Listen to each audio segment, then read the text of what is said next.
Hello అండి. ఈ వీడియోలో fall in new next part చూద్దాం. ప్రీవియస్ పార్ట్స్ యొక్క ప్లేలిస్ట్ లింక్ ఈ వీడియో డిస్క్రిప్షన్‌లో ప్రొవైడ్ చేశాను. ఫస్ట్ ఆ వీడియోస్ చూసి ఇది ఫాలో అవ్వండి. లేకపోతే కన్‌ఫ్యూజ్ అయిపోతారు. ఛానెల్‌లో ఇలాంటి వీడియోస్ వస్తూనే ఉంటాయి. సో, తప్పకుండా ఛానెల్‌ని సబ్స్క్రైబ్ చేసుకొని బెల్ ఐకాన్ ఆన్ చేసి పెట్టుకోవడం అస్సలు మర్చిపోకండి. ఎపిసోడ్ స్టార్టింగ్‌లోనే యాన్‌ని ఫైనల్‌గా కాపాడి ఇంటికి తీసుకొచ్చేస్తారు కదా! ఇంటికి తీసుకురాగానే తన ఫస్ట్ వాన్‌కి థాంక్ యూ చెప్తుందనమాట అక్కడి నుండి. జియు నుండి కాపాడినందుకు.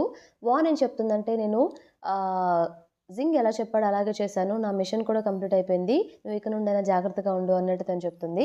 ఇంతలో పక్కనే ఉన్న మియా వచ్చేసి, నేను ఆ మెమరీ కార్డ్‌ని వీడియోస్ అన్నీ రీస్టోర్ చేశాను. దొరికిందని చెప్పేసి డాష్ క్యామ్ కార్‌ది డాష్ క్యామ్ వీడియో ఉంటుంది కదా! రికార్డ్ అయిన వీడియో చూపిస్తుందనమాట. అందులో క్లియర్‌గా రికార్డ్ అయ్యి ఉంటుంది. జియో వచ్చేసి వాళ్ళ గ్రాండ్‌పాని చంపేసినట్టు, అంటే టాబ్లెట్స్ కింద పడితే ఇవ్వకుండా అడ్డుకుంటాడు కదా! అందుకే అక్కడ హార్ట్ అటాక్ వచ్చి చనిపోయినట్టు వాళ్ళకి అర్థమైపోతుందనమాట. ఆ మోడల్ కూడా ఆ హౌస్ మోడల్ కూడా జియో దగ్గర ఉండేసరికి తను యాన్‌కి ఇలా కూడా డౌట్ వస్తుంది. అదేంటంటే వాళ్ళ పేరెంట్స్ డెత్ కూడా ఇతనికి ఏమైనా సంబంధం ఉందా ఏంటని చెప్పేసి మనం వెంటనే పోలీసులకి ఇన్ఫార్మ్ చేద్దామని చెప్పి వీళ్ళ పాటికి వీళ్ళు పోలీసులకి ఇన్ఫార్మ్ చేసేస్తారనమాట ఈ ఎవిడెన్స్ తోటి. బట్ పోలీసులు అక్కడికెళ్ళేసరికి జియో ఆల్రెడీ తప్పించుకుంటాడు. ఆ ఇంట్లో దొరకడు. ఆ రోజు నైట్ యాన్‌కి కల్లో కూడా జియు తన మీద అటాక్ చేస్తున్నట్టు పాపం కల్లోస్తూ చాలా భయపడుతుందనమాట. అప్పుడే జింగ్ వస్తాడు. "యాన్ నీకేం కాలేదు. నువ్వు ఇంట్లోనే ఉన్నావు. ఏం భయపడకు" అన్నట్టు చెప్తాడనమాట. "నీకేమన్నా అవుతుందేమో అని చెప్పి చాలా భయపడ్డాను. థాంక్ గాడ్ నీకేం కాలేదు జియు వల్ల" అన్నట్టు అంటాడు. "ఏం కాదులే ఇప్పుడు ఫైనల్లీ అందరం బాగున్నాం కదా! అదే చాలు" అన్నట్టు తను చెప్తుంది. సరే నువ్వు పడుకో అని చెప్పేసి తను వెళ్ళిపోబోతుంటే జింగ్ వెళ్ళిపోతుంటే యాన్ ఆపుతుందనమాట. "వెళ్ళకిక్కడే ఉండొచ్చు కదా!" అని చెప్పేసి. జింగ్ "నీకిష్టం లేదని చెప్పి వెళ్దామనుకున్నాను. బట్ నాకు కూడా నీతో పాటు ఇక్కడే ఉండాలనుంది" అన్నట్టు చెప్తాడనమాట. అంటే తన రూమ్‌కి తను వెళ్తుంటే. సో, అక్కడే కూర్చున్న తర్వాత మనం మళ్ళీ ఫ్రెష్‌గా స్టార్ట్ చేద్దాం అన్నట్టు తను చెప్తుంది. జింగ్ చాలా హ్యాపీగా ఫీల్ అవుతాడు. "సో, నువ్వెవరి కొడుకైనా నాకనవసరం. ముందు నుండి మనం ప్రేమించుకున్నాం. అలాగే ఉన్నాం. సో, నీతోనే నా లైఫ్ అంతా ఉండాలని చెప్పి నాకనిపిస్తుంది. మనం ఇలాగే కంటిన్యూ చేద్దాం. డివోర్స్ ఏమొద్దు. బ్రేకప్ కూడా నేను చేసుకోవట్లేదు నీతో" అన్నట్టు క్లియర్‌గా చెప్పేస్తుందనమాట. ఆ మాటకి జింగ్‌కి చాలా అంటే చాలా హ్యాపీగా ఫీల్ అయ్యి వెంటనే తన్ని హగ్ చేసుకుంటాడు. నెక్స్ట్ డే మార్నింగ్ వచ్చేసి యాన్ హాస్పిటల్‌కి వెళ్తుందనమాట. జింగ్ వాళ్ళ మదర్‌ని మీట్ అవ్వడానికి. సో, ఆమె స్పృహలో ఉండదు. డాక్టర్స్ ఏం చెప్తారంటే, ఆమె కండిషన్ చాలా సివియర్‌గా ఉంది. ఎప్పుడైనా చనిపోవచ్చు అన్నట్టు చెప్తారు. లోపలికి వెళ్ళిపోయి అక్కడ కూర్చొని తన స్పృహలో లేకపోయినా సరే మాట్లాడుతూ ఉంటుందనమాట యాన్. అదేంటంటే, మీ అబ్బాయిని మీరింకా చూడలేదు కదా! అంటే మాట్లాడలేదు కదా సరిగ్గా. మీరు అప్పుడే చనిపోవడం నాకిష్టం లేదు. ఒక్కసారి స్పృహలోకి రండి అన్నట్టు రిక్వెస్ట్ చేసుకుంటూ ఉంటే, అప్పుడే ఆమె స్పృహలోకొచ్చేసి మా అబ్బాయిని చూడాలనుంది, మా అబ్బాయిని చూడాలనుంది అని చెప్పేసి అంటూ ఉంటుంది. ఇంతలో తను డాక్టర్‌ని పిలుస్తుందనమాట స్పృహలోకొచ్చిందని చెప్పేసి. డాక్టర్స్ వచ్చేసి ఏం చెప్తారంటే, ఆమె ఎప్పుడన్నా చనిపోవచ్చు. ఈరోజు కాసేపట్లోనే చనిపోవచ్చు. సో, మా చేతుల్లో మేమేం చేయలేం అన్నట్టు క్లియర్‌గా చెప్పేస్తారు. ఓ పక్క జింక్ కూడా స్టార్ట్ అయ్యి వస్తూ ఉంటాడనమాట వాళ్ళ అమ్మని చూడ్డానికి.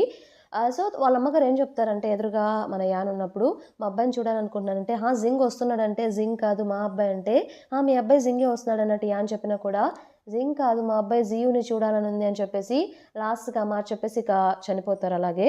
తనకు అర్థం కాదనమాట. వాళ్ళ అబ్బాయి జియు ఏంటి జింగ్ కదా! అని చెప్పి తను ఒక్కసారిగా షాక్ అవుతుంది.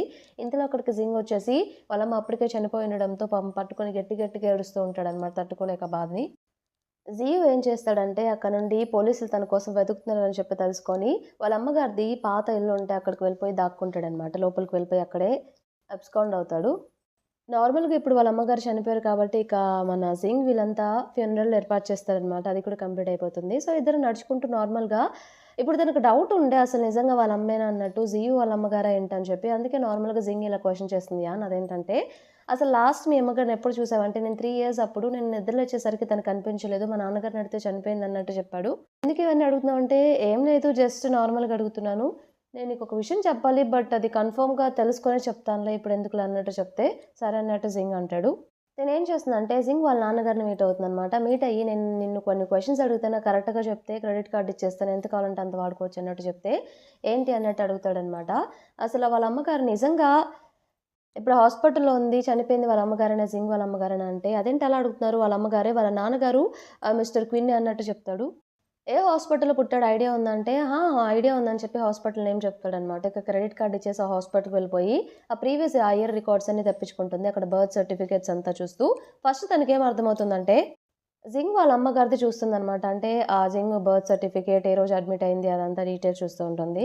వాళ్ళ అమ్మగారి పేరే ఉంది బర్త్ సర్టిఫికేట్‌లో కూడా తేడాగా ఏం కనిపించట్లేదని చెప్పేసి, ఆ తర్వాత కొన్ని చూస్తే అక్కడ ఇంకొక బర్త్ సర్టిఫికేట్ కూడా దొరుకుతుందనమాట జియుది. సో, జియు వాళ్ళ అమ్మగారు కూడా అదే హాస్పిటల్‌లో అడ్మిట్ అవుతారు. ఎప్పుడైతే జియు వాళ్ళ అమ్మగారు అదే హాస్పిటల్‌లో అడ్మిట్ అవుతారో, 2 డేస్ తర్వాత జింగ్ వాళ్ళ అమ్మ అదే హాస్పిటల్‌లో అడ్మిట్ అవుతారనమాట. పబ్లిక్ హాస్పిటల్ నుండి. తనకు డౌట్ రావడం స్టార్ట్ అవుతుంది. పైగా జియు ఎప్పుడైతే పుడతాడో అదే రోజు జింగ్ వాళ్ళ అమ్మగారు హాస్పిటల్ నుండి డిశ్చార్జ్ అయిపోతారు. సంథింగ్ ఏదో జరుగుతుందని చెప్పేసి తినేం చేస్తుందంటే, నిజంగా ఆమె జియు వాళ్ళ అమ్మ అని తెలుసుకోవడానికి జియు వాళ్ళ ఇంట్లో పని మనిషిని వాళ్ళ మిస్టర్ క్విన్ వాడే బ్రష్ ఇంకా జియు బ్రష్‌లు తెప్పిస్తుందనమాట డీఎన్ఏ టెస్ట్‌కి. సో, అవి తెప్పించి తను డీఎన్ఏ టెస్ట్‌కని చెప్పేసి ఇస్తుంది. అలాగే మన జింగ్ ఇంకా వాళ్ళ అమ్మగారికి కూడా ఇస్తుందనమాట. నెక్స్ట్ సీన్‌లో క్విన్ గ్రూప్‌లో అందరూ డిస్కస్ చేసుకుంటూ ఉంటారనమాట.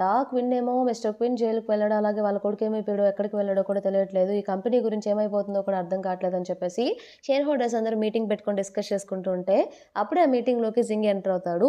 "మీరేం చేస్తున్నారు ఇక్కడ? మీకేం పని ఇక్కడ? గో గ్రూప్ వాళ్ళకి" అన్నట్టు క్వెషన్ చేస్తే జింగ్ అక్కడ కూర్చొని, "ఏవైతే జియు షేర్స్ అమ్మేసాడో అవన్నీ నేను కొనుక్కున్నాను. ఇప్పుడు మేజర్ షేర్ హోల్డర్ నేనే ఈ కంపెనీకి.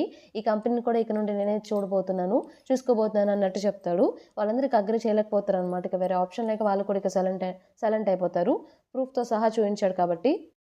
ఆ రోజు నైట్ మన జింగ్ నిద్రపోతూ ఉంటే, యాన్ మాత్రం నిద్రపోకుండా జింగ్ వైపు చూస్తూ, "జింగ్ నీకెలా చెప్పాలి? నేను డీఎన్ఏ టెస్ట్ రిజల్ట్స్ కూడా వచ్చాయి నేను చేయించినవి.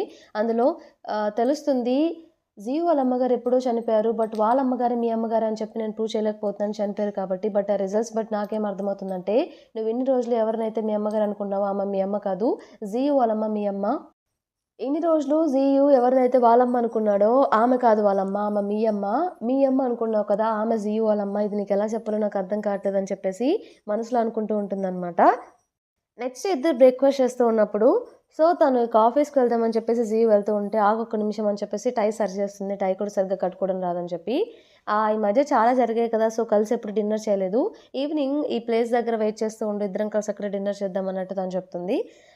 తను జింగ్ వెంటనే ఓకే అని చెప్పేసి, తన ఆఫీస్ పని అయిపోగానే ఈవినింగ్ ఆ రెస్టారెంట్‌కి వెళ్లి వెయిట్ చేస్తూ ఉంటాడనమాట తన కోసం. అక్కడ వెయిట్రెస్ వచ్చి అడిగితే వేరే వాళ్ళొస్తున్నారు. నా వైఫ్ వస్తుంది. ఇద్దరం కలిసి ఆర్డర్ చేస్తామన్నట్టు చెప్పి తనకి కాల్ చేస్తాడు. యానేమో నేనే వస్తాను డ్రైవ్ చేసుకొని కాసేపట్లో అక్కడ ఉంటా అన్నట్టు తను చెప్తుందనమాట. జింగ్ వెయిట్ చేస్తూ ఉంటాడు. సో, అక్కడ వాల్ పేపర్ మీద చాలా ఫోటోస్ చూసి ఎందుకు యాన్ ఈ రెస్టారెంట్‌కి రమ్మని చెప్తుంది. ఈ రెస్టారెంట్ ఏంటంటే నేను చిన్నప్పుడు నన్ను అడాప్ట్ చేసుకుంటా అని చెప్పి ఒక ఆమె నా దగ్గరకొచ్చి ఇదే రెస్టారెంట్‌కి నన్ను తీసుకొచ్చింది. సో, ఆమేం చెప్పిందంటే నాకు ఆ పాస్ట్‌లో జరిగిన స్టోరీ కూడా మనకు చూయిస్తారనమాట. వచ్చిందెవరో కాదు, వాళ్ళ ఒరిజినల్ మదరే. అంటే జియు వాళ్ళ అమ్మ అనుకున్నాడు కదా! ఆమనమాట. ఆమె ఒరిజినల్ సన్ జింగ్ కాబట్టి, వాళ్ళ బయాలజికల్ కొడుకుని కలవడానికి అక్కడికొస్తుంది. బయటకి తీసుకెళ్తుందనమాట ఒక రెస్టారెంట్‌కి.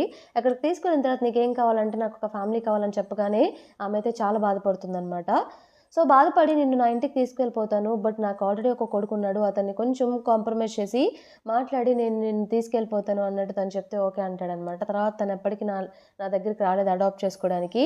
ఈ రెస్టారెంట్‌కి తినేందుకు పిలిచిందబ్బా అని చెప్పి ఆలోచిస్తూ ఉంటాడు. యాన్ కారు నుండి వస్తూ ఉంటుంది కదా! అనుకోకుండా ఎవరో సడెన్‌గా తన కారు కింద పడతాడనమాట. ఏమైందని చెప్పేసి తను హడావిడిగా బయటికి వెళ్లి చూస్తే అతనెవరు కాదు జియో అనమాట. మాస్క్ కట్టుకొని కావాలని అతను తన కారు ముందు పడినట్టు యాక్ట్ చేసి తనకి మత్తు మందిచ్చేసి తనని కిడ్నాప్ చేసి తీసుకెళ్ళిపోతాడు.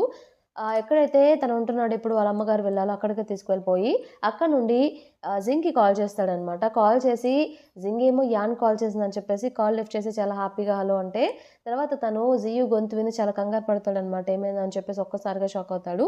ఇంతటితో మనకి ఈ పార్ట్ కంప్లీట్ అయిపోతుంది. ఈ పార్ట్ మీకు నచ్చిందనుకుంటున్నాను. నచ్చితే తప్పకుండా ఛానెల్‌ని సబ్స్క్రైబ్ చేయండి. అలానే వీడియోని లైక్ చేయండి. Thank you for watching.